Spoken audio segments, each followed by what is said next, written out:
Chers amis internautes, fidèles de Nazareth TV, bonjour. Bienvenue à ce numéro de La Parole, votre émission qui se propose de passer au peigne fin le quotidien de tous les jours à la lumière de la Bible. Je suis ravi de recevoir pour vous ce matin le pasteur Humbo Komlan. Il est missionnaire du CMF, entendez Christian Missionary Foundation. Le pasteur Humbo nous parlera aujourd'hui de la protection.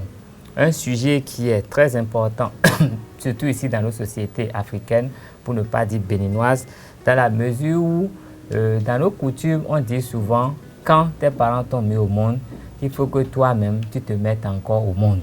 Tu te mettes encore au monde pour pouvoir affronter les difficultés de la vie, parce que nous sommes dans une société qui est fortement influencée par les portes occultes, notamment la sorcellerie que nous redoutons, tout Africain, tout Béninois redoute la sorcellerie et autres pratiques occultes, parce que même quand vous travaillez quelque part, souvent on se dit qu'il y a les collègues qui ne sont pas d'accord avec vous, qui utilisent des portes occultes pour vouloir vous nuire. Donc chaque parent enseigne à son enfant de savoir se protéger pour se mettre à l'abri des éventuelles attaques spirituelles. Pasteur Humbo, bonjour. Bonjour. Vous voici devant nous ce matin pour nous parler de la protection.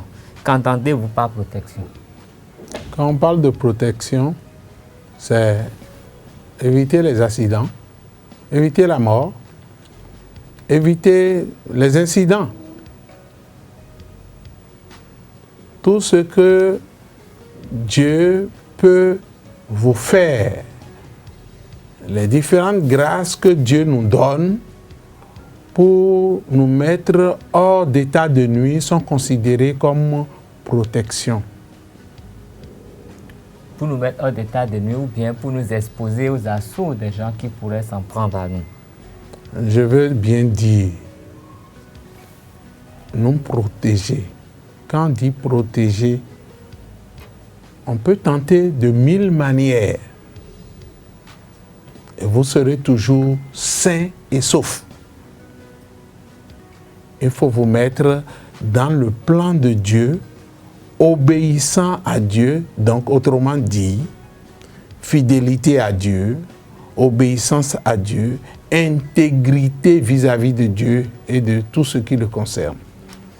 Oui, vous êtes déjà allé dans le développement, mais pour le moment, je voudrais qu'on reste d'abord sur le thème protection. Oui. Qu'est-ce qu'on met vraiment dans protection? Parce que vous savez, il y a des gens qui ont une arme chez eux pour se protéger des voleurs, des gens qui font les arts martiaux pour se protéger des éventuelles attaques, et des gens qui vont faire de gros gris-gris qui s'installent chez eux pour que les sorciers ne volent pas par-dessus leur maison. En fait, les gens qui vont dans d'autres pratiques spirituelles, dans des sectes et tout, qui font des pentacles et tout, qui sont supposés éloigner les mauvais esprits et tout. On est exactement dans quel contexte là? Je peux vous dire ceci. Le seul qui peut protéger, c'est Dieu. Et Dieu seul. Je défie quiconque. Si vous pensez que ce que vous allez amener dans votre maison, planter un arbre, quelque chose d'autre, et faire un talisman, va vous protéger, non, ce n'est pas ça une protection. Ou si vous considérez comme protection, ce n'est pas une protection selon Dieu. La protection selon Dieu est dans la parole de Dieu. Et c'est Dieu seul qui peut le faire. Et quand il le fait, vous êtes effectivement bien protégé. Protégé ou vous évitez la chose, ou bien il vous avertit pour que vous n'allez pas ce jour-là dans ce milieu. C'est tout. Il sait comment le faire. Ok, vous nous avez communiqué un verset, c'est le psaume 31 au verset 21 qui dit exactement ceci. Tu les protèges sous l'abri de ta face contre ceux qui les persécutent. Tu les protèges sous ta tente contre la langue qui les attaque. Qu'est-ce qu'on peut retenir de ce verset? Quand je prends ce verset, je mets par exemple ton prénom, Carles, dedans. Ça devient Jésus protège Carles sous l'abri de sa face. Sous l'abri de la face de Jésus. Tu sais où se trouve la face de Jésus? Vous pouvez me le dire? La face de Jésus se trouve partout. Donc, il sait là où quelqu'un peut tenter quelque chose contre toi. Et il sait comment désarmer la chose. Et quand la chose est tentée, lui il sait comment le faire et ce qu'il faut faire. En son temps, c'est fait et ça n'aura pas de résultat pour celui qui l'a fait. Mais la personne sait qu'il a quand même fait quelque chose. Et ce qu'il a fait, il le tentera contre quelqu'un d'autre qui n'est pas dans ses normes et tu le verras succomber, mourir ou faire un accident. Ou bien ce qu'il attend, subit régulièrement des incidents qui ajournent ce qu'il attend de Dieu. Il attend de Dieu, mais il n'est pas dans les normes de Dieu. C'est ça qui ajourne les choses. C'est tout. Oui, mais tout à l'heure, j'ai commencé à lire le verset, mais vous avez, je ne sais pas, fait une gymnastique que je voudrais bien comprendre. Ce n'est pas une gymnastique. Pour moi, tout comme pour les gens qui vont nous suivre, j'ai dit, tu les protégeras sous l'abri de ta face. Vous avez dit, Jésus protégera Calais sous l'abri de sa face. Oui. Je voudrais bien que vous puissiez nous expliquer comment vous avez substitué mon nom à ce qui est là pour lui donner un effet. Reprends le verset et nous allons le faire posément, pour que les gens puissent comprendre. Et quel que soit l'individu qui veut rester dans les normes de Dieu, quand il va l'utiliser, comme j'ai proposé entre-temps Luc 10, 19 et Luc 19, 10, Jésus a donné à Carles le pouvoir de marcher sur les serpents et les scorpions et sur toute la puissance de l'ennemi, et rien ne peut nuire à Carles au nom de Jésus. Amen. Car Jésus a cherché Carles, Jésus a trouvé Carles, Jésus a sauvé Carles qui était perdu. Quand Jésus sauve Carles, quelles que soient les circonstances, Carles est protégé. Je suis encore dans la encore déjà dans la protection. Dis Amen seulement, amen. Et tu le verras s'accomplir comme ça au nom de Jésus. Amen, je reçois au nom de Jésus. Oui, mais je voudrais que nos amis puissent comprendre véritablement. Et c'est la même chose que nous voulons faire maintenant encore. Le verset initial dit, tu les protèges sous l'abri de ta face contre ceux qui les persécutent. Qui protège? C'est Jésus. Donc, Jésus protège Carles sous l'abri de la face de Jésus.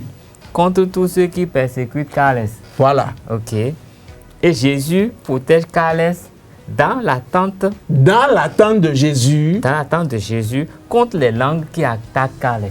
Voilà. Il y a ceux qui, chaque matin, voudront bien maudire Carles. Jésus sait comment, il sait où il se trouve, que ce soit à Cotonou ou bien au village, peu importe où, dans ce monde, lui le fait, il sait comment le faire. C'est son domaine d'action. Laisse-lui la tâche. Toi, prie. Avec ce verset, au nom de Jésus. Amen. Amen. Amen. Ok. Et quand nous disons au nom de Jésus, ce n'est plus toi qui le fais. C'est Jésus qui le fait quand toi tu pries à ta place. Tu crois seulement et tu pries. Et lui, il agit.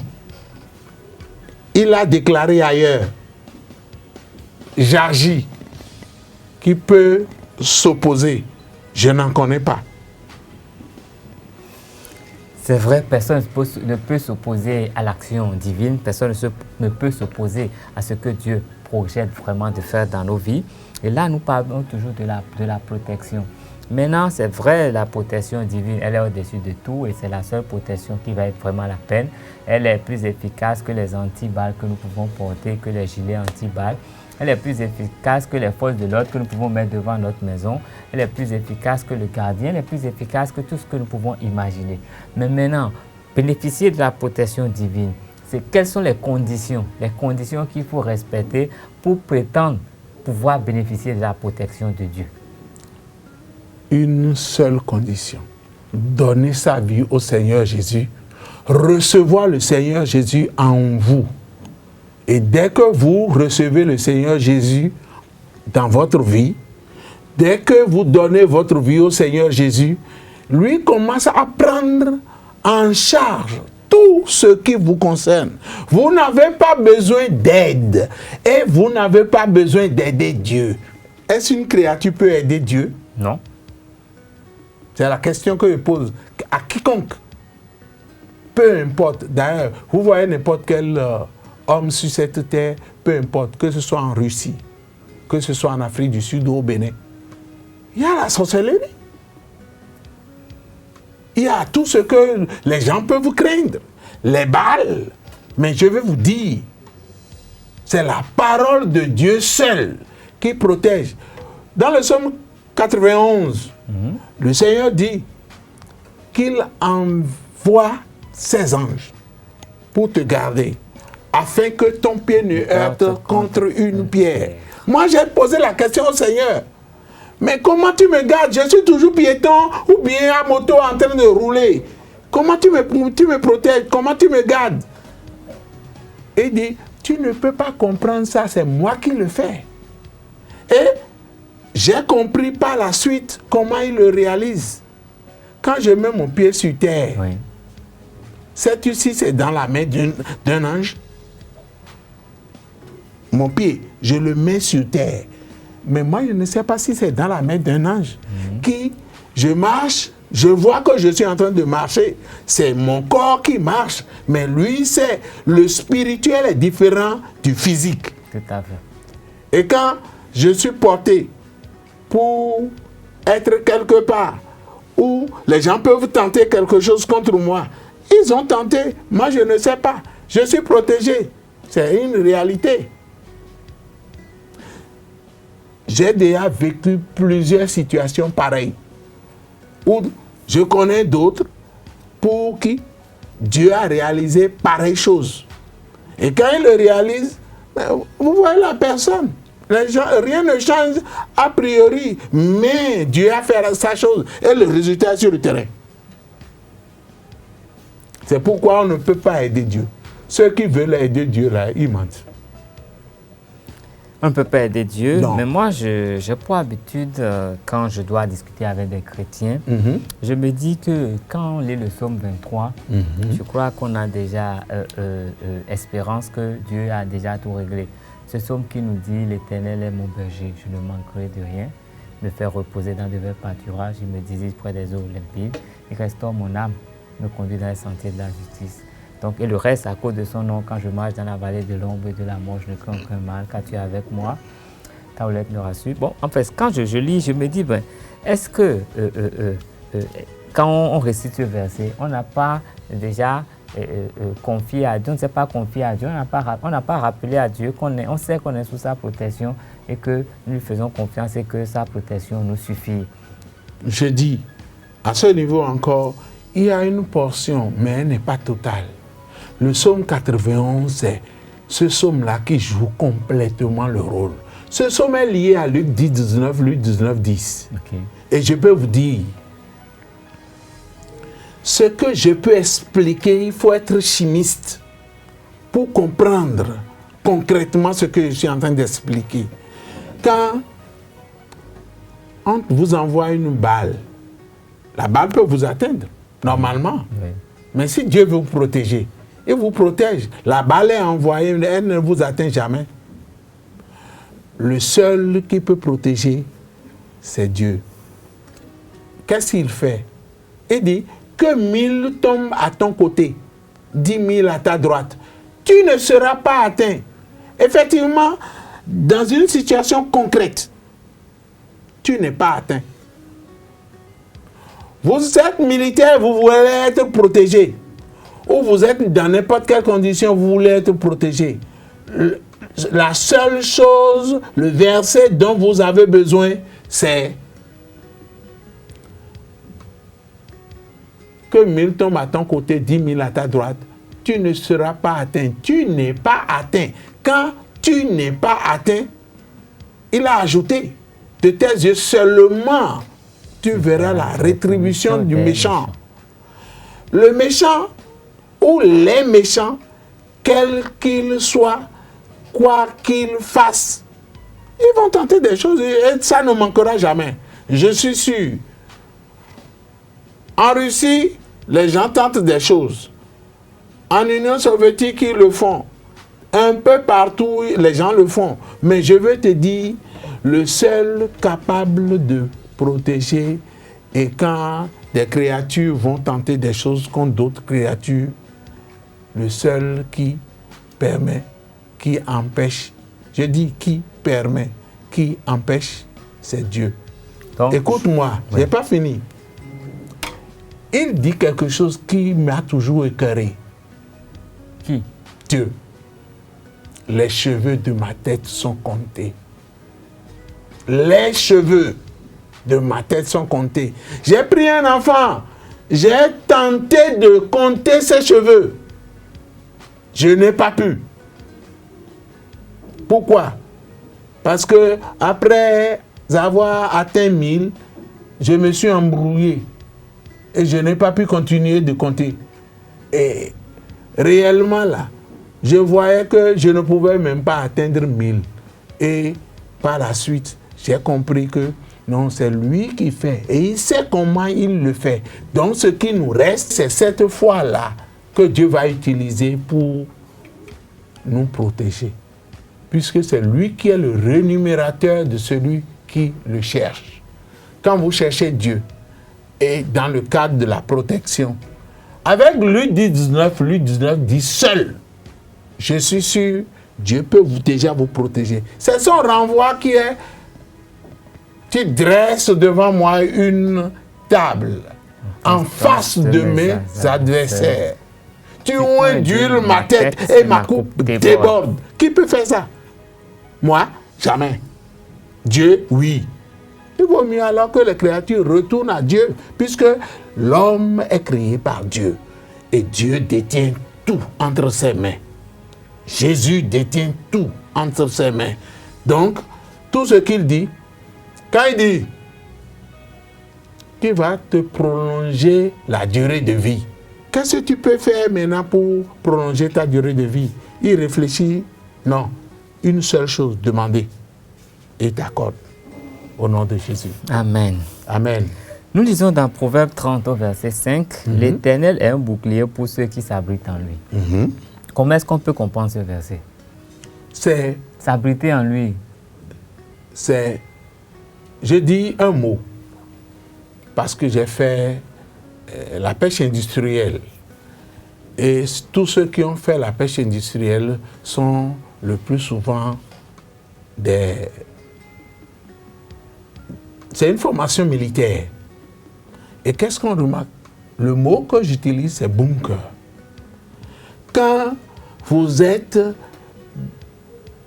dans un milieu et que ce milieu-là est hermétiquement fermé, on peut tenter tout. On ne vous atteint pas. On ne s'approche pas de vous. Et jusqu'au moment où vous sortez de là, je peux vous dire ceci.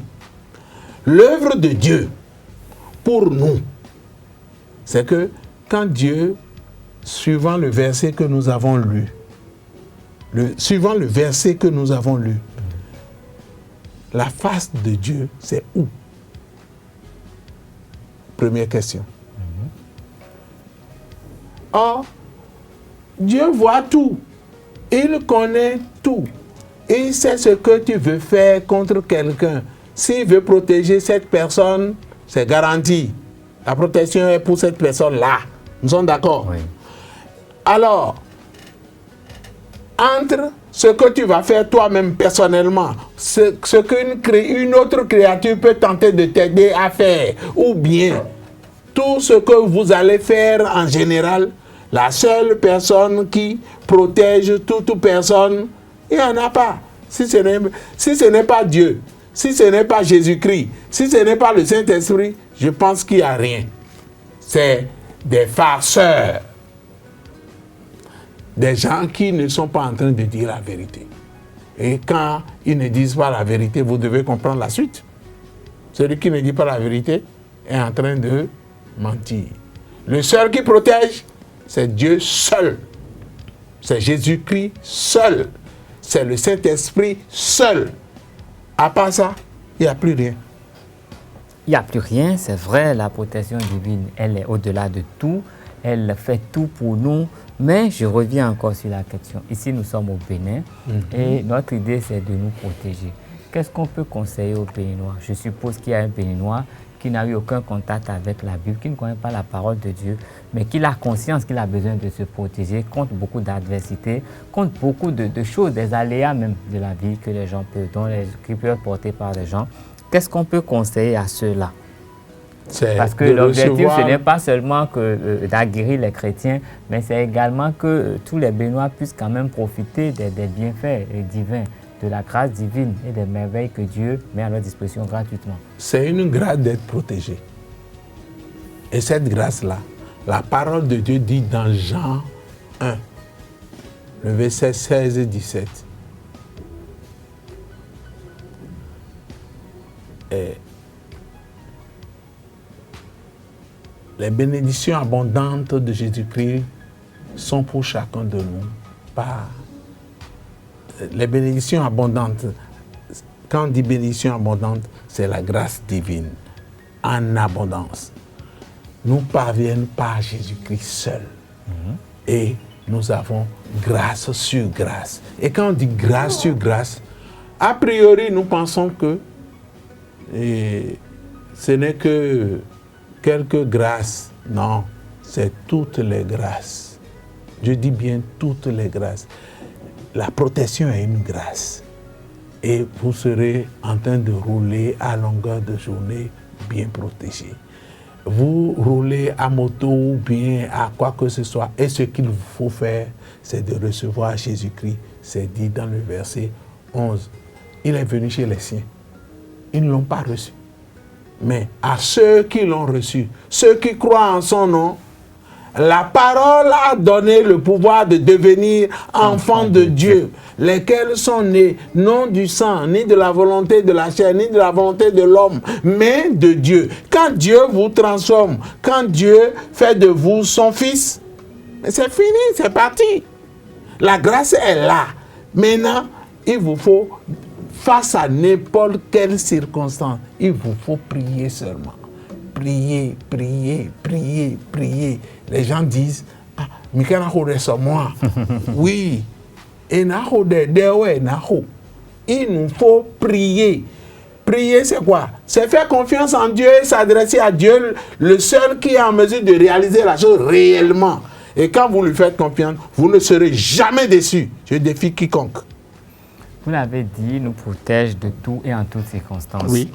Je prends un cas pratique. Je vous écoute. Je sais que le mercredi passé, il s'est produit des événements à Cotonou. Oui. Et tout le monde appelait pour dire, ah, protège-toi, mets-toi à l'abri, protège-toi, mets-toi à l'abri. Je suis d'accord. Dans ces circonstances, quelqu'un qui n'est pas chrétien, qui est au front, qui est là où les choses se passent, comment est-ce qu'on peut se protéger? Qu'est-ce que vous auriez conseillé à un individu qui se trouve au cœur de ces manifestations qui pouvaient avoir n'importe quelle conséquence pour les gens? Si il avait entendu parler de Dieu au préalable et n'avait pas donné sa vie, il peut crier à Dieu seulement, crier à Jésus à ce moment-là seulement, et je donne ma tête à couper encore. Je donne ma tête à couper. Il n'a qu'à crier à Jésus, sauve-moi. Vous allez voir, il va le sauver, puisqu'il n'abandonne pas. Quiconque demande quelque chose au Seigneur, c'est parce qu'il a dit, sauve-moi, que Dieu est obligé de le sauver. Vous allez voir des gens au ciel que Dieu va sauver. Pourquoi? À la dernière minute, ils ont voulu. Ils avaient entendu, ils avaient rejeté. Et ils ont voulu. En toutes circonstances, oui. Même si je suis dans un avion, je sens que l'avion va exploser. La seule formule, c'est « Mon Dieu, sauve-moi ». Oui, j'ai vécu ça, moi, entre Leningrad et Volgograd. Et quand l'avion tombait dans le vide d'air, tous ceux qui étaient dans l'avion disaient « Bože moj, Bože moj ». Qu'est-ce que ça veut dire? Mon Dieu, en russe. Mais je peux vous dire ceci. Quand il disait ça, en son temps, le commandant de bord nous dit, il va tout tenter pour nous aider à arriver à Volgograd. Mais si nous mourons de reconnaître que ce n'est pas sa faute, il aurait tenté tout ce qu'il peut. Donc il reconnaît qu'il est limité Dieu est sans limite. Et c'est Dieu qui veut te sauver. Il sait comment le faire. Il le fera. Il doit le faire. Il le fait toujours. Pasteur Et Vumbo, c'est comme ça que nous avons atteint Volgograd. Pasteur Vumbo, je vous dis merci parce que nous sommes arrivés au terme du temps qui nous est imparti. Merci. Merci pour nous avoir entretenus sur ce sujet. Je rappelle que vous êtes missionnaire de l'église CMF Christian Missionary Foundation ici au Bénin. Et ce qu'on peut retenir de cet entretien, c'est qu'en toutes circonstances, quel que soit ce qui arrive, il faut crier à Dieu, mon Dieu, sauve-moi. Donc nous allons crier maintenant à Dieu pour qu'il sauve le Bénin, qu'il sauve le Bénin de toutes ces tumultes, c'est la seule prière qu'il faut faire tous les jours. Qu'il sauve le Bénin de toutes les menaces que nous entendons, qu'il sauve le Bénin de tous les plans diaboliques qui sont en marche, qu'il sauve le Bénin de tout ce qu'on peut craindre. Et je suis sûr qu'il le fera. Merci à vous. Au nom de Jésus. Vous êtes bénis au nom de Jésus. Amen.